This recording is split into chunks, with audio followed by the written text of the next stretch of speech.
Where my girls at? Where my girls at?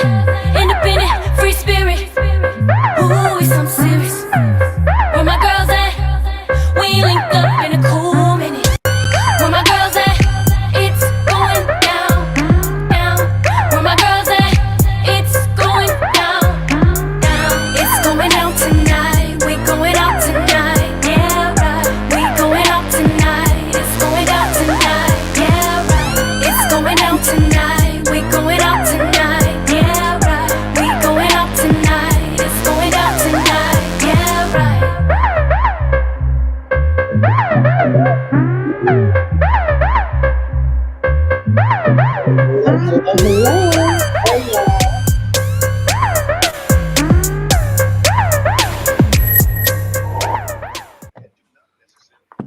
Hey everybody, welcome to the Force of Friendship. We got issues. Let's go. Happy Monday. It's so good to see you guys.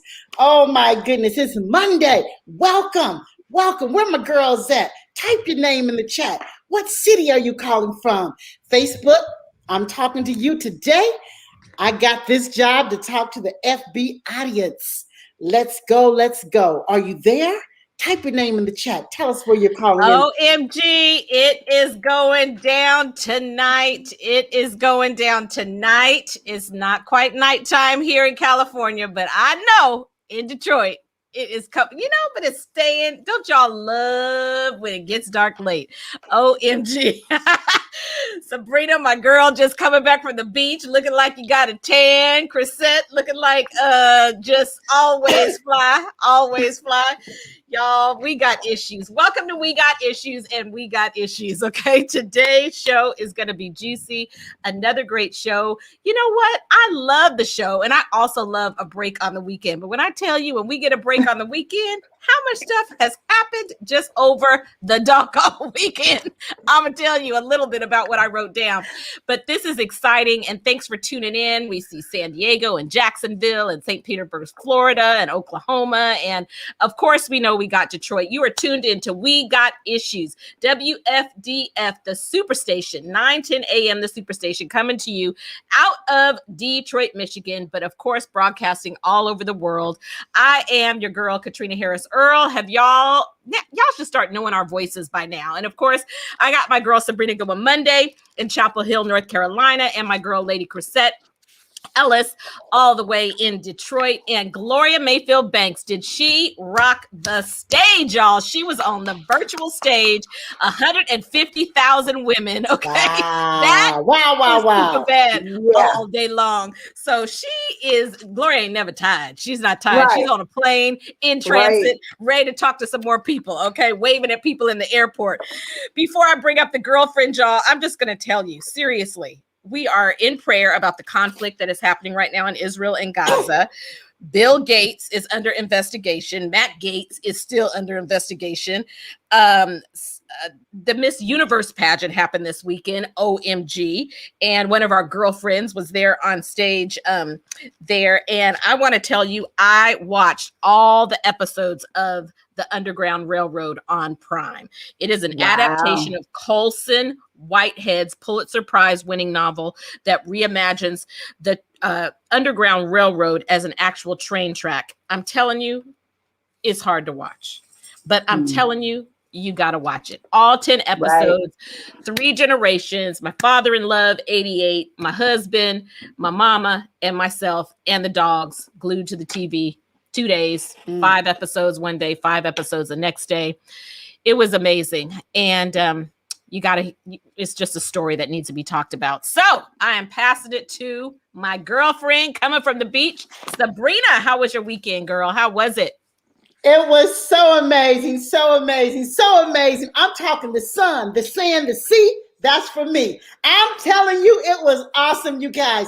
I just forget how incredible it is. I love the sea. I do. It is just therapy. I came back with a new attitude. I feel so free. I'm ready to work. I'm ready to be creative. I'm ready to just give like never before. Y'all get to some water. Just go get to some water, okay? It was amazing. And so, Caterina, all that went on, I totally unplugged. If they might have told us to put the mask back on, I didn't even know what they said, okay? I intentionally unplugged. It was food, family, friends, and fun. That's all it was for 3.5, 4 days, and I'm better for it. So I'm here to catch up. I'm glad to be back on the show with our girlfriends. Crisette, looking lovely in that blue and white. How are you? I am doing fantastic. Oh my goodness. When I tell you, I looked at your pictures, Bree, and I'm telling you, I really felt some kind of way. I had to crush that little tinge of jealousy, of envy. Okay. Because the only water that I'm next to, and water I have is in this water bottle right here. But when I tell you, oh my goodness, the sun, the sea, the sand, oh, that is just, it sounds so good. And I know it felt so good. Didn't do a whole lot over the weekend. And I didn't really watch a lot of the news stories that were going on.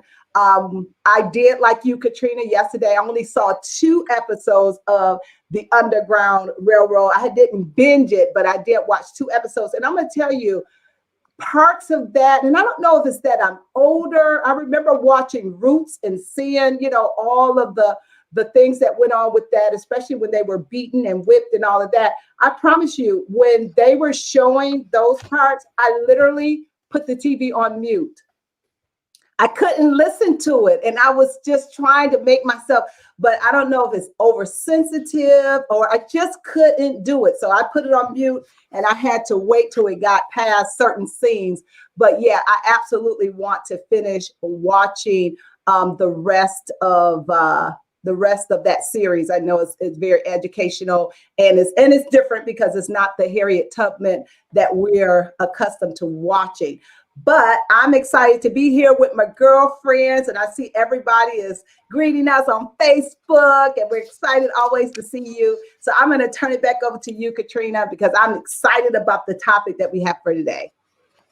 Well, this is so good. We've talked about the girlfriends. Last week, we did some fun stuff about get to know the girlfriends.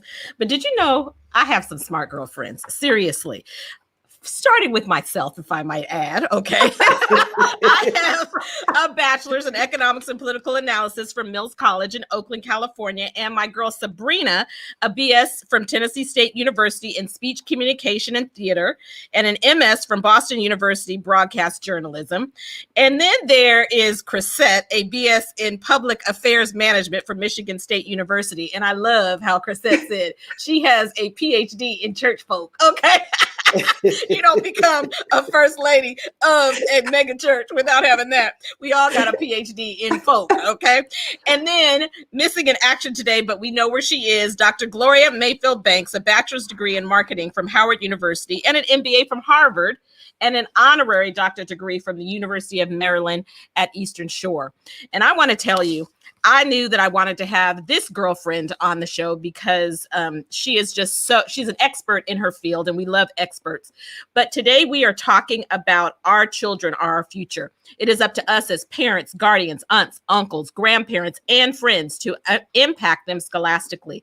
We all know that it takes a village, and guess who the village is? Us. So today I'm excited to welcome my dear college friend, brilliant woman. She really is one of the most brilliant women I know. And I think, honestly, the academically smartest woman. Let me say that correctly before I get corrected. Dr. Robyn Fisher of RT Fisher Educational Enterprises. And so I'm going to bring my girlfriend up, and I just want to brag on you, Dr. Fisher. Dr. Fisher. Okay, this is it. And we already have another college girlfriend who was already called in. But Dr. Fisher is president and advisory board. Let me get this right. President of the advisory board for Choose College Educational Foundation, president, CEO of RT Fisher Educational Enterprises. And you have made a huge difference on the state level, the federal level, in all different educational enterprises. And so we're going to talk about it today. Robyn, I want you to say hello. introduce yourself to our audience and talk about what you do and what RT Fisher and Associates do. I'm most familiar with the quad, but I know you do so much more. So Dr. Fisher on the show today. Oh my goodness.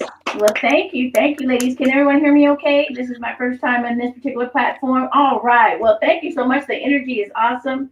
My name is Robyn Fisher, and I'm an educator at heart, first and foremost. And what I do is I work with colleges and universities, with organizations that want to create educational programs, as well as create educational conferences and ways in which we can provide professional development for educators so that we can work, and adults primarily can learn best how to work with our children, Black children. That's our area of expertise. We work with all children, but our area of expertise is how best to work with Black children and ensure that they have all that they need to be the amazing, brilliant scholars that we know that they are. So in a nutshell, I do everything along the continuum of education, and I work around policy to change the policy from state and federal policy as relates to education to ensure that our kids have what they need, what's theirs, what's their right. Okay, so that's what I do. Oh my gosh, we had an opportunity to watch the graduation ceremony that just took place. I believe, was it this weekend, Robyn? It was on Saturday, yes. On Saturday, and so amazing. I just want to share, these are some of the stats, and please correct me because clearly you're going to know these stats even better than myself, but these are things that we are familiar with, and yet it's so disheartening. African-American students are less likely than white students to have access to college-ready courses. Even when Black students do have access to honors and academic and advanced placement courses, they are vastly underrepresented in these courses, and we're going to talk about that. And African-American students are often located in schools with less qualified teachers. And so I just want you, we have a caller I'm going to go to in just a moment, but I want you to talk about the pandemic and what has been the most challenging aspect of the pandemic for our children and their learning. I know there's been some advantages that you're going to talk about too, but can you first talk about what has been the biggest challenge with children in our communities? Sure. The biggest challenge with the pandemic across the globe, but here in the United States, and especially for Black children, was this sense of isolation. We already, in certain parts of the country, like I know in Detroit, that's not an issue. I know some places in the South, it's not an issue. But here in California, Black children are far in between. So this isolation was exacerbated for children that already were isolated. Now they were isolated in their homes by themselves without the opportunity to have that socialization necessary, without that in-person kind of direct teaching that we know is important for our children. So the pandemic exacerbated this idea of what it means to be really learning on your own and what that looks like and what that feels like. But what it also did was it shed some light on how inequitable our educational system is. And so what we saw, unfortunately, is that our communities are divided by technology. And so that our students didn't have access to what they needed to be able to do distance learning effectively. So that, because they didn't have the resources in many of the schools where our children are, and just to be clear, the majority of Black and brown children specifically, but Black children do go to public schools. And public schools are funded, as you all know, by our federal and state governments. And what we saw is that the pandemic showed how inequitable our resources are. We are still, without a doubt, separate. We might be together integrated, but we are unequal with respect to resources. So the pandemic really shone a very bright light on all of those inequities. And the loss is great because of that. Wow. I'm going to go to our girlfriend that actually is on the line, and then I'll bring the other girlfriends in. But I am so excited that Danelda Carter, attorney, Danelda Carter, all my girlfriends, super smart, got it going on in Los Angeles. And it was so exciting to see her son be a part of a scholar graduating from your program. And so, Danelda, are you there? I want you to call in and talk about the difference that RT Fisher and Associates and having your child involved in a scholastic program like this, in addition to school, has made. Are you there, Danelda? I am here. I love you. All of you encouraging women, my goodness. including you. Right. Okay. Attorney at law, Mr. Nelda Carter. So can you just talk about how did you make the decision to have actually be involved in Robyn's program, and what difference did it make? We're talking about cultivating our young students to be scholars. Oh, it was super decision. I chose the decision because it was available to them. Because of the pandemic, the program was online, and ordinarily he would be in the Bay Area in order to participate. So once I found out that he was eligible to participate, the decision was made.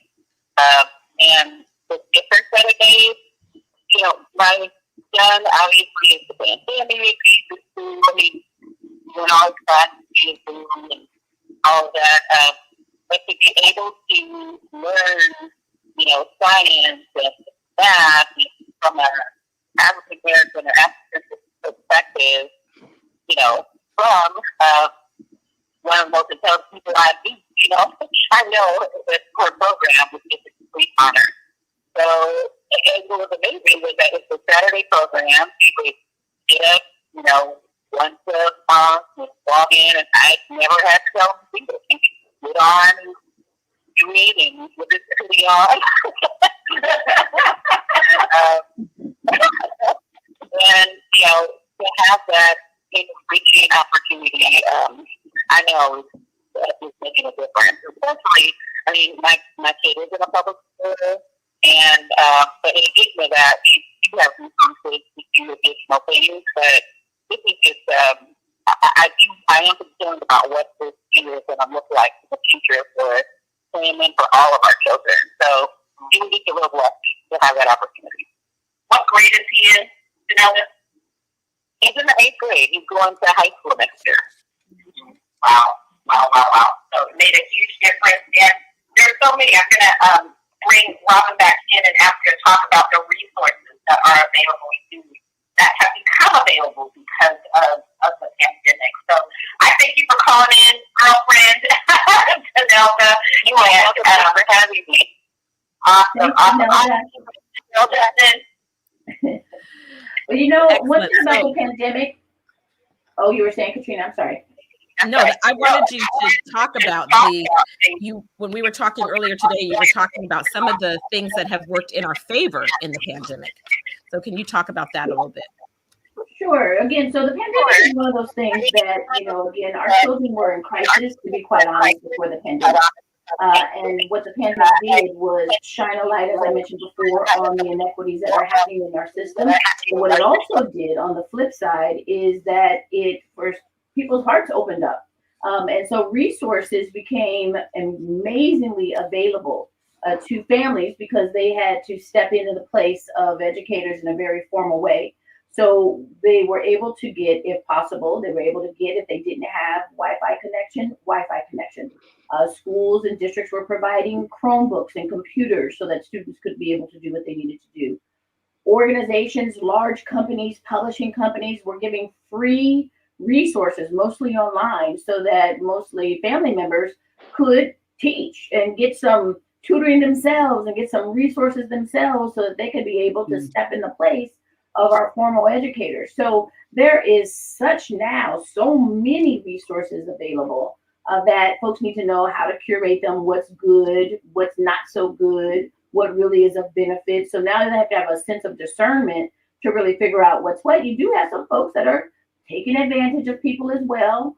And you all know when the people are vulnerable and need some support and resources, we got to be on the lookout for those folks that want to take advantage. And so what we also have seen during the pandemic is, people taking advantage of our vulnerabilities, of family members who don't necessarily have all of the information or resources and what that looks like and means. And so we just want to be very, very careful about all this free that's coming down the pipeline and whether or not it's the best for our children and what that looks like and means. So the pandemic has opened up a can of worms and which will continue when the new academic year comes in, when we're all across the country back at school. In California, we just came back to school maybe 3 weeks ago. So we're farther behind most of the country as far as coming back to school. So there's a lot that we need to be thoughtful about as we make that transition over the summer and into the new academic year. This is so good. We're going to go to a break and I'm going to come back and pass it to you, Sabrina. But I love what you said, Robyn, is we do not want to go back to normal because what was normal for our kids was not working. So when we talk about a new normal, this is an opportunity for a new normal, and how we put pressure and how we make sure that the resources that we had are still available and are used in the best way. So you are listening to 910 AM, the Superstation. We want you to call in and you can talk directly to Dr. Fisher if you have questions or comments about how you are working with the young folks in your own life. 313-778-7600. We're going to go pay the bills. Here is a commercial break.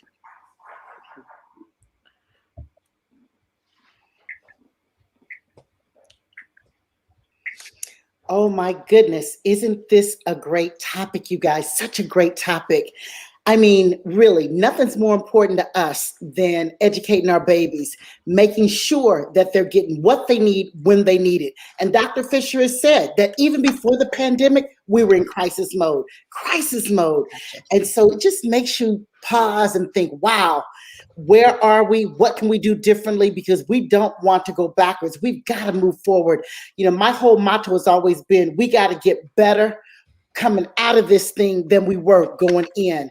And so parents, aunties, uncles, cousins, grandparents, what can you do to make sure those babies are getting what they need to be well educated, be ready for the next level of education? I mean, it takes more than what they're giving us. And so we just have to have an open, honest conversation. We got issues. We are lacking in that schoolroom. We don't have the resources. We don't take advantage of the resources that are there for us. So, Facebook family, what are we doing? How can we get better? I am so grateful for Dr. Robyn Fisher and all that she has to share. And so, you guys, ask the questions, but call in as we move into the summer. What are you going to do for those young people in terms of getting an edge on their education? Just sending them to school is not enough. Read our lips. It's just not enough. And so it's so important, you guys, to take advantage of the resources, to make sure that we are giving it all that we have. I remember when my children were smaller. I mean, all kind of camps during the summer, as least idle time as possible. They were in athletic something, academic something. We always had them busy getting something else in. You guys, get them off of those tablets 24/7, gaming 24/7. We have got to engage them, monitor them, make them highly accountable. Come on, you guys. We're going into this summer season and our babies are going to be ready. Thank you for making sure that those babies are ready. So call into the show. If I were you, I'd be talking to Dr. Fisher. She's got the answers for us. All right, we're going back. See you guys. Bye.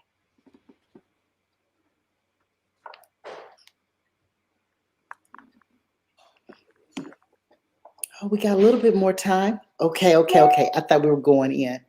Okay, be sure to like us on Facebook, IG, YouTube, Force of Friendship. Go to our website, you guys. You will have a wealth of information there. We want to build our tribe. Share this broadcast. Share. Like. That's the only way we grow, is by you sharing. We thank you for your loyal lists of viewership, and we thank you for tuning in daily, Monday through Friday, 6 to 7. All right, we're going back with Dr. Robyn Fisher and the Force of Friendship. Oh yeah. It is your girl, Caterina Harris Earl. And yeah, we got red bottoms, but today we're talking about what really, really counts. Cultivating brilliant, resilient, and strong scholars. And I have, of course, my girls, Sabrina, Crisette, and Gloria is out today, but she'll be back tomorrow, we promise you.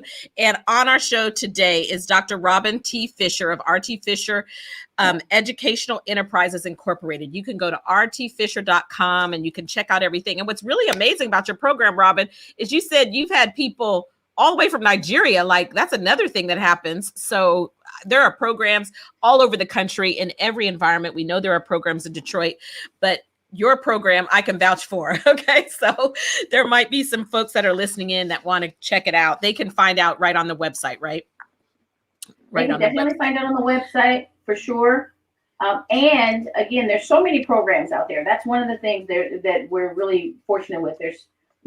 We have an amazing community of educators that love our children. So I know for a fact that in every region of the country, there are amazing educators, Black educators who are doing this work. So I would say reach out to those that are in your region first, because again, what we all want to be able to do is provide our very best to them and to our students.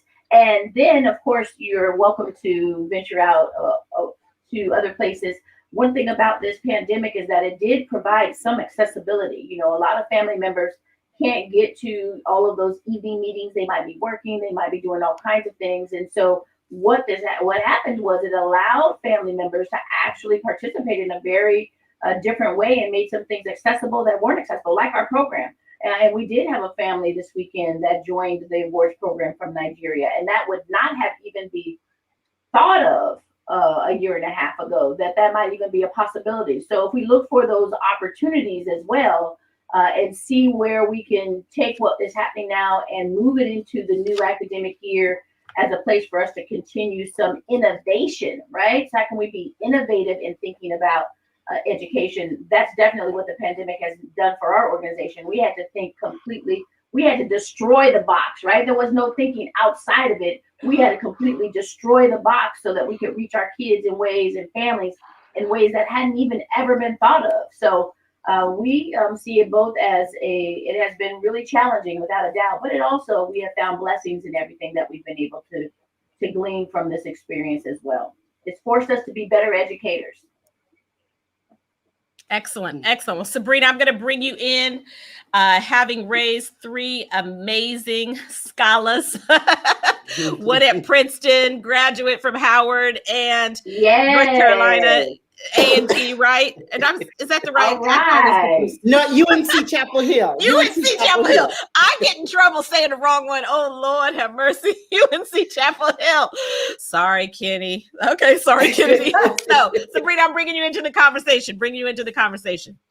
Oh, Dr. Robyn Fisher, it's so great to have you. It really is. Thank you so much for being here. You talk about resources, and I come from a long line of educators in my family, and so we understood the power of education, but I really do believe that if we knew better, we'd do better. And sometimes our community members, we don't have access because we don't know where to go. I hear you say resources, resources, resources. Can you just give us a couple of websites or a couple of, do you go to your local principal? Do you go to your local teachers? Like my aunt, retired educator at 87, sharp as a tack. If she can read a book to somebody, she's wanting to read to them. I mean, she gathers the kids in the community and she's reading to them. She wants to still educate. And so we know they're out there, but what would you say in how to tap into those resources? What is you can't hear me? No? Oh, wow. I can hear you. Okay, Robyn says she can't hear me. You can't hear her, Robyn. Let's see. Okay. Michael, did we lose Robyn? Just ask her to speak and say something. Not sure what happened. Okay, Robyn's frozen. Looks like Robyn's Wi-Fi might be an issue. Okay, Robyn, you there? I'm here. Can you hear me? Yeah, okay. Oh, wow. Michael, can you hear me? We got it. An issue. We might need her to link back into the radio. So Michael, we'll get her back in. That's an amazing question. Can you hear us now? Okay. All right. So just a couple seconds. I think she's going to come back in. And that's a really important question. And Sabrina, I'm just going to ask you, because I know Robyn will answer this question, but what would you say when someone says, how do you get your son off the couch? Julia asked that. He's a sophomore at Howard. What are some things that you as a parent did to motivate? And you might not have had that challenge with your kids. Oh yeah, no, you have the challenge. You have the challenge. Trust me, if you have college, I've had challenges for sure. And you know, every child is different and you have to motivate them differently. And some are motivated more than others. But when they get, and that's a question for Dr. Robyn Fisher, because we're not experts, but we just did what we had to do when we had to do it. You find what motivates them. We worked with reward system a lot at different stages and ages in their college career. And in undergrad, in grade school, middle school, it was always a reward system. And you know what? We just came from a mini vacation with the family. I have a graduating senior at UNC, and he has a few more credits that he needs to finish. And you know what? There was a reward system still at that level. Like, okay, Kennedy, when you do this, we'll get this done. And so I think a reward system and just always putting the what's next in front of them, why it's so important to grind and understand why they're grinding. And so just conversation, open communication, validation. These young people need to be believed in. They really, really do. Validation, celebration, understanding has always worked for my family. Dr. Robyn Fisher, can you hear me now?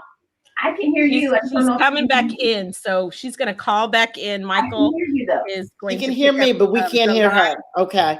Yeah. Okay. Her phone dropped, and Michael is coming back. So Robyn is calling back in right now. Okay. Chris, you had 2 college babies. How did you motivate your babies when they weren't really motivated sometimes? Well, you know what? You said Can't something. hear you, Crisette. Oh, okay. I'm sorry. We were rolling and then we weren't rolling. You said something that was really important is you have to know when you have, more than one child, they're not cookie cutter. They all don't learn the same. The same thing that motivates one don't necessarily motivate the other. So I think it's really important that you understand who your child is. And, some are motivated by, this is the reward that you're going to get. And some others, you have to delve a little bit deeper into it, because sometimes it's not necessarily the school. It might be other things that are going on in their lives. I will say that I feel really blessed that, Buddy was always an A student. And, sometimes I'd be worried because he'd be watching TV. I'm like, boy, sit down and get your homework done. But you know what? He did it in his own time. And, sometimes you think they have to do it at a certain time in order to be successful. But he proved that, listen, Mom, I got this. Don't worry about it.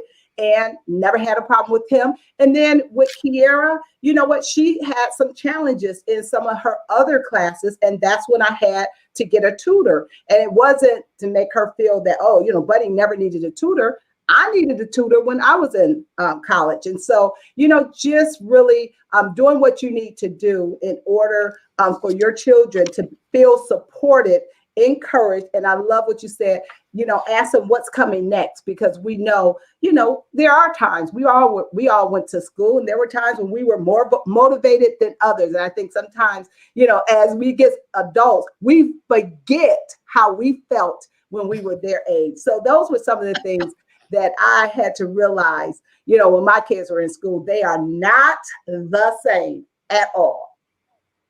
So Sabrina, Robyn is back in. She's got us. She's on the radio now. And so can you repeat your question about resources? That was so good. I was listening the whole time. Yes. And I think that, you all were giving the best advice, and that's what we say. Parents are the first educators. You all really know your children better than anyone else. And so what we always advise parents to do is to let your teachers and your principals know who are your children. What is it that they need? And that's the first number one resource, Sabrina. When you ask where are the resources, I'm going to say if you have any kind of local PBS, professional, the PBS or your channel, we call it Channel 9, KQED, but all of your public broadcasting stations, they did a fabulous job of free resources that were available, programming that was available for students, as well as the Khan Academy, which has free math and English language arts kinds of tutorials that students can use, that parents can use, that adults that are supporting students can use. That was also a free resource that was available. All of your How do you spell Khan? How do you spell Khan Academy, Robyn? Khan, Khan, Khan Academy. Khan Academy. That's free.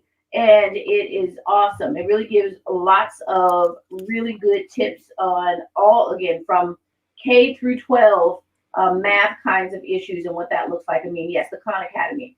So all of your PBS stations, Khan Academy, and then every single school district, because they had to, because of the federal government, you know, again, they might be in certain districts and they have some autonomy, but the federal government made sure that these resources were available. So every school district on their websites also has a list of resources available that family members can have access to. And I'm hoping they're taking advantage of, because again, it was made available through our tax dollars. We made it available, right? So we were using our resources to make sure that students had what they needed. And then a host of private companies and organizations, nonprofit organizations, philanthropic organizations wanted to really make sure that families that needed it the most received what they needed to have. Some of us were blessed and have privileges so that some of the issues that a lot of our children were having may not have been our children, for instance, right? So there are some people that didn't have any devices, where I've had some friends, girlfriends, because we've been working really hard, they had 2 or 3 devices, and so their internet would get slow, right? Or they might panic like this particular thing just happened. With what we call that is called first world problems, first world issues, since this is We Got Issues. And we would say, just relax, we'll come back, this is what it's gonna be. And so really getting access to all of those resources and letting those folks who really needed it and needed resources, make sure that they got them first. But those 3 major areas, PBS, Khan Academy, and your school district, are really the best places for family members, even now for summer programming, to find out what exists in your area that your children can take advantage of. That's awesome. Crisette, I know you're eager. Come on in. Yes, ma'am. Well, Dr. Robyn, again, let me just thank you so much for being on the show. Oh my goodness, you are really bringing it home and helping us to understand the importance of getting our children educated. So you said something in the beginning. You talked about that things are not going to go back to the way they were. So many people are thinking once we come out of COVID, the world is going to be the same world that was in 2019. Well, for people that's thinking that, sorry to say, it will never be the same, because things have changed, they have evolved. And so my question to you is, what are some of the things in education that you see right now in 2021 that is going to remain, that you probably didn't see in 2019, but now that we've been in this COVID environment, how has the education model changed? I know it's not a one size fits all, because we, pretty much thought, send them to school. Everybody is so, we got to get our kids back to school. And I know that that's important, but what would you say are some of the things that have changed that will not go back since we've been in this pandemic environment? Well, that's a hard question, because what we are creatures of habit. Now, this too shall pass, as we all know, and we actually going to remember more about what was than what is now. So what we hope is going to change, is this idea that you don't actually have to be in person to have access. So a lot of, again, people, schools say that they want families or parents to be engaged, right? They always talk about parent engagement, and they talk about our families specifically, that our parents aren't as engaged as other parents.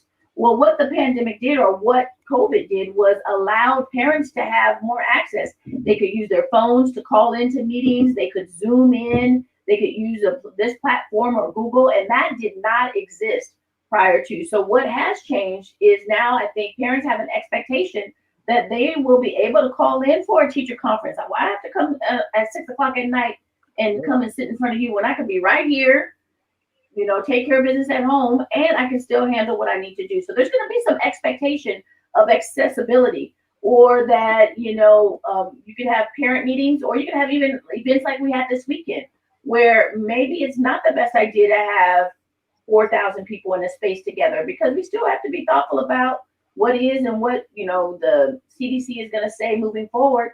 So after the pandemic, there's going to be some thought about how can you present educational programming that doesn't have to be in front of people, in person, so that you can increase the number of people who actually can come and can attend and can enjoy their children.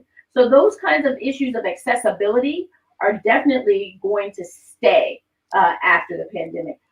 Now, the way of teaching, that's my work primarily, is working with educators, and they've had a really tough time teaching in this particular medium. And it's not an easy way to do, I mean, unless you're an amazing teacher, and there's a lot of amazing teachers, but this kind of medium is tough for folks. Not, for some of us, it don't matter. We could be in a, and it happened. That's why the underground, we could be in the most horrible conditions and have a stick in some,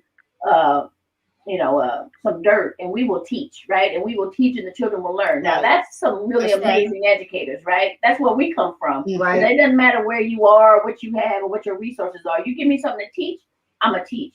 So that, we're hoping what happened is that those kind of folks rise to the top. Those that were really struggling, there's lots of resources for them to get some professional development. So we're hoping that this is a once in a lifetime thing.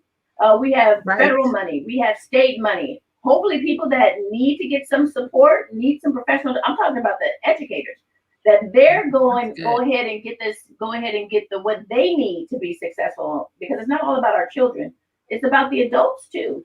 So hopefully that will change, because there's been very little money in the past for professional learning for adults. So hopefully that will change. Less about what's happening with the kids and more about what's happening with the adults. That's awesome.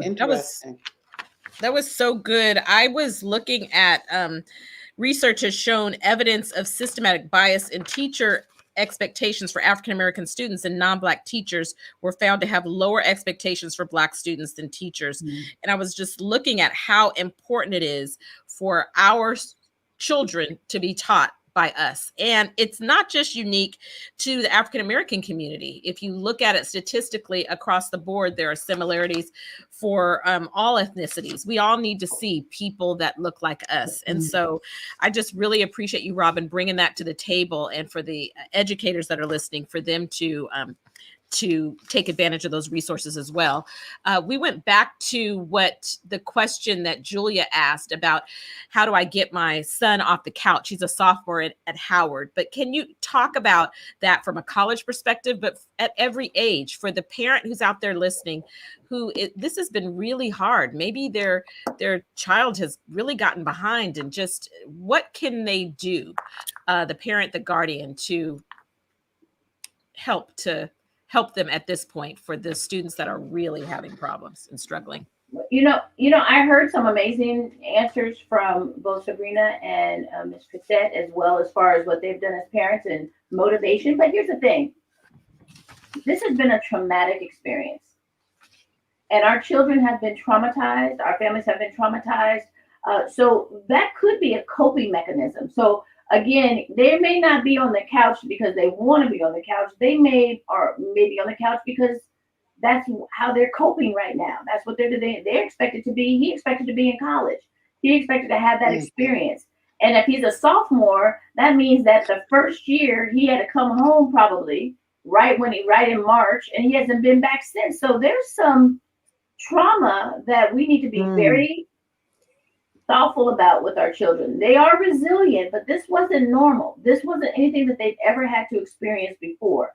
So getting them off the couch, it might take having some really deep conversations, not with you. Maybe he needs to have some conversations with other folks about why he feels the way that he feels. He may be depressed. He may be really feeling like, is this what college was all about?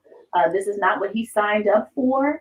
And so he might need some grace from you, mom, dad, to really, be a little bit more empathetic than we normally would. Now, if it was in any other circumstances, I'm pretty old school, hardcore. But this isn't the case. This now we need to have a little bit more,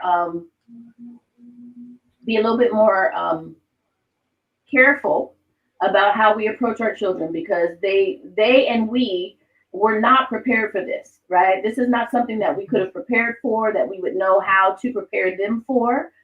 So when he's able to go back to school next fall, watch him very carefully, because it's going to take some time for all of our children to get re-socialized. They've been, some habits, not so good habits, maybe some harmful habits have taken shape in the last year and a half. And so we're going to all have to be very watchful of our children from all ages over the next several months. And especially that age, that sophomore, that means that early 20s, that's when some, if there's going to be any type of trauma or mental illness, it really begins to flower in their early 20s because that's that maturation standpoint as far as their brain is concerned. So I'm saying watch like a hawk. Provide professional care as much as you can if you're able. Take advantage of every resource. Try to have some more peer kinds of groups. He's isolated.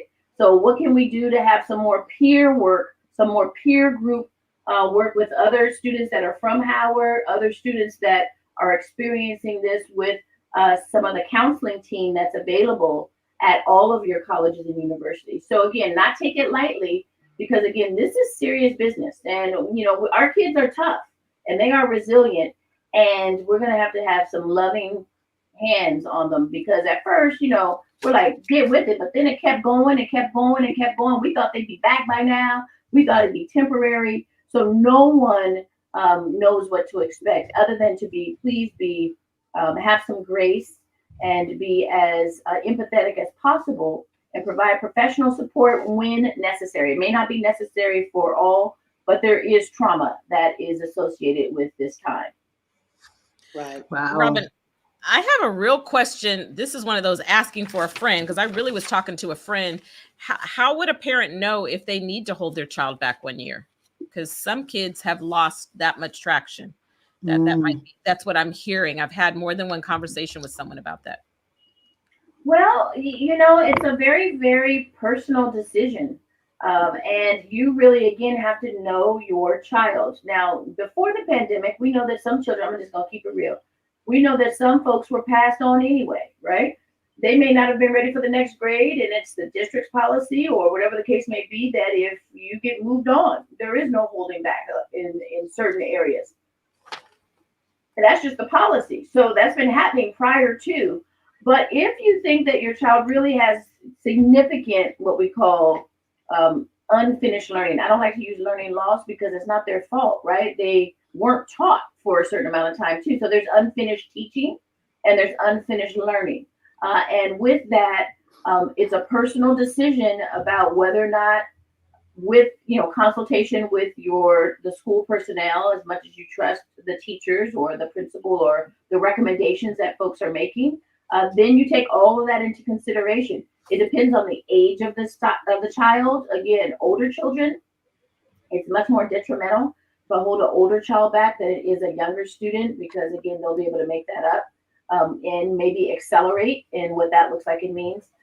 So I don't advise it to be a decision made lightly, and that it is absolutely very personal, and it takes I would have you consider all of the recommendations of your school community to make that decision, because it's a grave one to make. I don't know if repeating the same grade this academic year is the answer, but for some children it might be. But I wouldn't go into that decision lightly. Mm-hmm, mm-hmm. Wow. That's good. So Robyn, let me ask you, just kind of switching gears a little bit, because again, we Sure. know that you have so many phenomenal students that you have worked with, and you know how children think and how they work best. So it might be some younger mothers that are watching that have elementary and some nursery school children that are at home. And I've always heard that from age 1 to 3 is like one of the most important times in a child's life, because they're like sponges and they absorb. So what are some things that mothers that have younger children, and I know outside of pulling their hair out, right, because they're having to teach their children, what are some of the most important things that they can do with their children so that their learning so they don't be behind the curve, but just, if they can get them reading, what are some of the things that they can do? Sure. There's a philosophy that, early childhood is education is the key. It really is. And some of us are very privileged and are able to go to preschool and get some skills. But here's what we really believe is the power of play, right? There's a certain, our children are sponges, but when they're able to play with other children, with educational games, with opportunities to be manipulated, to go outside and explore and to really be able to have that freedom to do that, especially when they're very, very young, 1 to 3, 1 to 5, before they go to school, where they can really begin to experiment and explore and get their confidence. We forget that the power of play and being able to play is part of the learning process. So that's number one for very, very young children. And then hearing the spoken word. So reading a lot, hearing music, all kinds of music. As a matter of fact, I don't know if most people know this, but this idea of, we do this work where about accelerated learning, that reggae music, because of the beat of reggae music, helps with the development of math skills, right? So this idea, we can definitely listen to classical music, that's all right too, but the idea of jazz and the way that it's all, we think it's all beat. I still can't listen to some jazz. It just feels like it's a lot. But when you really are using it as a tool for learning, then those are patterns that the children are learning and what that looks like. Wow. Reggae music is used because of we have found research has shown that that's the case, but that it also has shown that this idea of reading to your children all the time, having access to books so that they can get access to the spoken word, even if they're not reading yet, but they're just seeing sight words and what that looks like. Listening to all kinds of genres of music for the reasons that I mentioned. Those and then of course allowing them to explore and ask questions and play. Those are the things that folks can do. It doesn't have to be so structured. That's what research is really telling us. I think that people are very competitive with their children. They think the younger that they start to have them thinking very academically, that's going to have give them an advantage, but that also exacerbates that mental kind of stress that we also adults place on children. So this idea of not so structured so early on is now what we're finding, where children can really bloom and blossom. And to be quite honest, I remember, Catrina's been very kind about intelligence and what that looks like and means. But I remember being able to play. I mean, we were outside all the time. We were playing all the time. And I just see children not having they have this with them, and their parents think that this all is the thing, educational games and whatnot. And that's fine. Don't get me wrong. But there's nothing like being able to figure something out, to have a problem that you want to solve, that you want to get from point A to point B, but you have to figure that out and what that looks like and means. You have an obstacle course that your parent or your family member has put out in front of you. You have puzzles that you need to solve. That's where we start to get those critical thinking, logical reasoning skills that are transferable to every content area. And that's before they go to school, right? The other stuff will start to click because that's how the brain is so amazing. It'll do that. So we just have to be very careful as adults not to structure so much. And that's so good, Robyn, because how much is a puzzle? I mean, everyone can get a puzzle. And sometimes even as a grandmother, as a Gigi, I want to buy the new gadget that's $200 or whatever. And you know what? It's like a $4.95 book. You can't get too many books. Hey, so we just have a couple. Store, my favorite store. You can go right over there to the Dollar Tree, and they got everything you need. We don't have to spend a lot of money, and that's really awesome. Amazing. You can do that. Yeah, that's awesome. Hey, Dr. Fisher, I just want to know right quick, because I know we got to go soon, but one of our listeners said, how difficult for children to go back to a classroom environment after being virtual for a year? A grandma of 6 is asking, what can we do to get our babies ready to go back into that classroom? Because some of these children, they are like, I don't want to go back. So what are your thoughts there? Yeah, good. let me just say though, you know why they don't want to go back? And this is the telltale right here. They don't want to go back because they were mistreated, right? They don't want to go back because they were isolated. They don't want to go back because they experienced racism. They don't want to go back because they weren't seen or heard or listened to. Wow. They were, if they got upset, then, the teacher sent them out, or they couldn't deal with them, or they got, we have a little sass because we got a little sass. Like, why you asking me to do that? That's some old busy work. I don't want to do that, right? They're just being themselves, and they don't want to go back because they haven't had a positive experience. So what we have to do because of that, and that's true across the board, right? I'm not going to say everyone, but that happens a lot for our children, especially if they don't want to go back. Think about parents, why they don't want to go back, and then please be as involved as possible from the very beginning of the academic year to make sure that teacher knows that you are there right beside them. You're not going to leave now that you put it back in the care of the teachers. You're going to be as involved as you have been this year to make sure that your child feels safe, that they feel secure, and that they feel like this classroom environment is for them. And this summer, make sure you do all the academic stuff too. Make sure that they're reading, make sure that they're starting to get their habits back together, going to bed on time, all the things that are important as well. Make sure that they start to get their materials early, all of that is helpful. Whoops.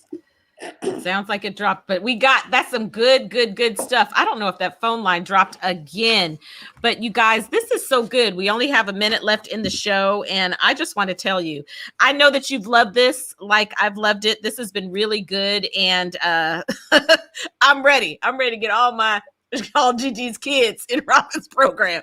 rtfisher.com is where you can go. You can visit and check it out just to see. And it might even be great for you to look at a model of what you'd be looking for in your neighborhood, just so you can find out who has a program like this in North Carolina, who has a program. And those of you that know programs, please type it in the chat.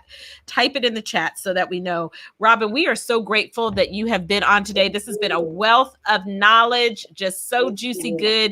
You build scholars. That's what you do. And it's who you be in the world. I'm so grateful for you in my life.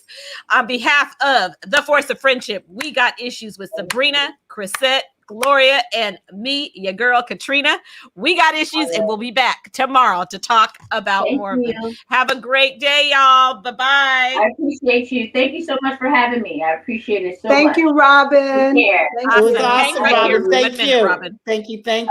Stay right here for 1 minute.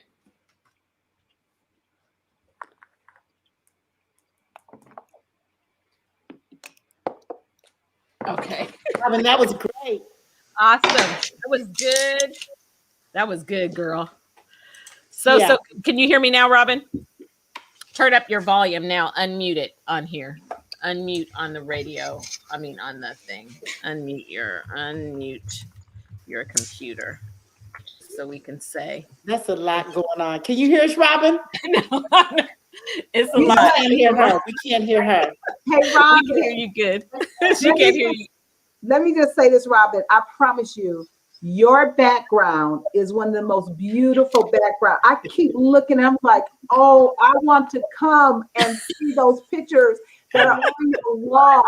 I know. Is that picture beautiful? Oh my gosh. She has the most, we're still on live. She has the most amazing artwork. Robyn always has been a collector of art and all things beautiful. I'm going to send it to you as a gift, and you can use it. Please do, as a matter of fact, because it talks about our organization. So if you see here, it'll have area on there. So right there. So yeah, I'm going to send it to you, and whenever you want to use it, please do. Because what I want to tell you is you had no idea that one was virtual. Is that virtual? It's 3D. But that's her house. But I told her, I said, girl, that's the best virtual I've seen. I'm sitting there saying, her artwork is the bomb.com. But to walk through her office and her house is amazing. I know it is. It made me figure out how to be innovative. So, and I didn't want everybody up in my house, right? So I said, well, let me find some good virtual background. And then I'll send it to you real spirit because that's what it's all about. So I'll share this with people. I'll send it to Caterina.